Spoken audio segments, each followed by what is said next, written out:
All right, what's up, guys? Brendan Glock here. I'm with my dear friend Mark Hartley. And today we brought on a very special guest of ours, Preston Pope. Preston, how you doing?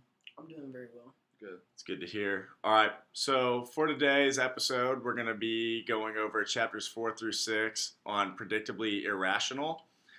For chapter 4, Preston, we're going to be going over social norms. Have you had any prior knowledge of social norms? No, Okay, so a social norm is something as simple as when you're going to class, if you held the door open for somebody, or just doing something for a friend for free, and not really expecting anything out of it. So what we learned in the book is a good example of that would be in a group of people, there's going to be certain ones that are going to be offered free labor. So let's say 15 people, another 15 that are going to be offered $5 for a task, and then another 15 they're going to be offered 50 cents. For the people that had free labor, they're going to do the most work in that experiment that was done. And then for the $5 group, they're a very close second. And the 50-cent group lost by a ton. It wasn't even close.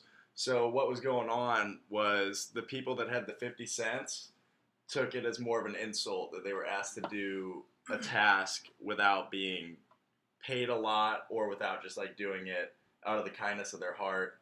A lot of the free labor motivation that comes from that is the pleasure you would get from holding a door open for somebody, but just in this instance it would be like helping a friend fix his tire or something, put it on the new tire. And just the main emphasis is the low wage insult. So Okay. So Preston and I do laundry together, and if I asked Preston to go do laundry, he would say yes. But if I asked him to go do laundry, it was hey, I'll pay you $1 if you come with me to do my laundry, he would take that as more of an insult, our friendship isn't there or something, as if it would be kind of catch him off guard. Or if he had to put a weight or a number on their friendship, it'd be 50 cents, and that would be kind of insulting. Yeah. So that's pretty much the main emphasis we took from chapter 4 on that. Just the difference in you would think that the people with $5 would probably do the most work because they're being paid, while they still have some motivation. It's not the same amount as helping somebody gives you the pleasure and everything that you get, that feel good, heartwarming feeling that you get from community service. And then for our next topic, we'll be going on to chapter 5. Mark, would you like to introduce it? Chapter 5 was over companies marketing using sexual arousal. Can you think of any companies off the top of your head using that? GoDaddy would be one with Danica Patrick.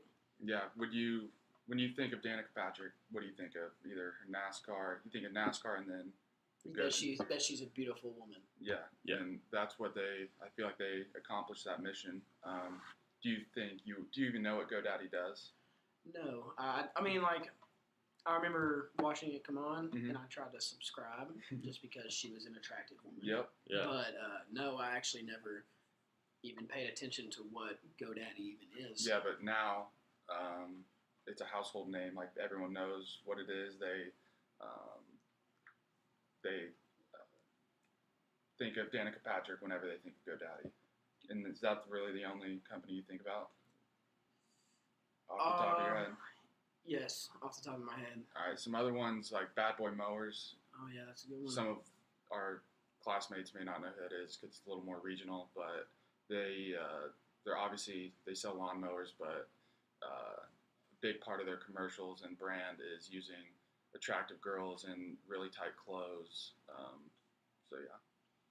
So another one I would have for you, just if you've been influenced by it or not, another question that would be so for example, mine would be Wendy's with the girl in her swimsuit eating a hamburger.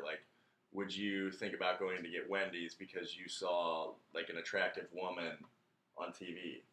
Yes, I would have to say when I see that over, a McDonald's commercial, I'll be like, yes, I do want the Wendy's burger more. Because you think because I think of an attractive lady. So with a hamburger. a lot of it with sexual arousal is the psychological effect that you go through. So And it may not even be like the main reason, but it's in the back of your head what you think right, about it's when like you're not consciously thinking about it. It's kind of just like taking over because like sexual arousal is a very powerful like driving force Yeah. in humans. And also when you think of Sports Illustrated, you think of what? You know, beautiful women on the beach. Yeah, you don't even calendars. Yeah, you don't even think about their main purpose, which is sports. No. But that's how they draw you into getting their main magazines, which cover sports. I mean, it works. You know? Yeah. I do own a Sports Illustrated calendar. Yep, I've seen it. Yep. All right, so for our last chapter, we'll be going on to chapter 6, which is the problem of procrastination. Preston, have you ever procrastinated? I know us two have, but have you ever been in that boat where there's been a deadline and you've kind of put it off just because you know when that date is and you know you can wait longer, like just as an example? Every day of my life.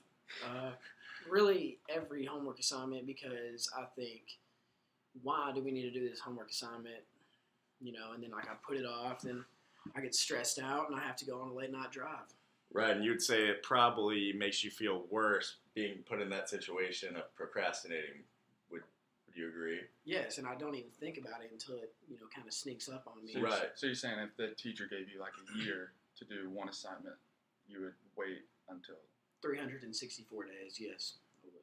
in probably 23 hours? Yes. If it makes you feel any better, there's actually been a study done that shows that students that have deadlines at the end of the year wait till the end of the year to do it all and then perform worse than a student that would have like 4-week layouts that they had to turn in certain things within those 4 weeks rather than just compile it all towards the end, because then they're more focused on getting a small amount of work done rather than a huge amount all at one time.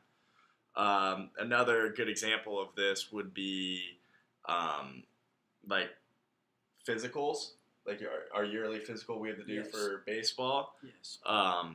So that kind of helps people without them knowing it, because you have to go in yearly and you may not have anything wrong with you and it's going to cost you a little bit of money.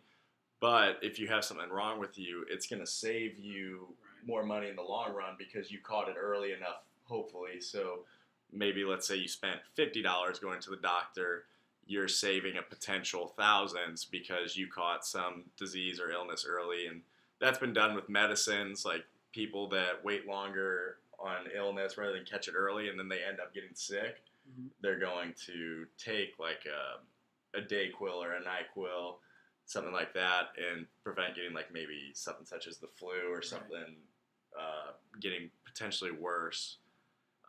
Also, this chapter kind of talks about self-control. How would you say your self-control like habits are when it comes to purchases? Well, I'd say I'm a little bit out of control with things that I feel like are necessary to my daily needs. Mm-hmm. So, but in reality, they're not necessary to my daily needs. It's just Right, you see it and you Yes, buy it because, yes. and It's what you do I'm every day. assuming, do you use a card majority of the time? Yes, I do. So there's been a lot of discussion about this. I'm sure Mark's been there recently. Like, if so, going over on debit cards, would you like to like talk about what happens, like the over? So what happened was signed up for a 7-day free trial for YouTube TV and put it off until the deadline, and I had $42 in my bank account, and after the 7-day free trial it was $43, so they charged me that $43 as well as a $20 overcharge fee. Right, so that's been implemented. I'm not fully sure if it's like meant for this purpose, but it kind of helps people because then you have a little bit more discipline when using your debit card, because you know if you go over that amount, you're going to end up having to pay more. It's not just free flowing money.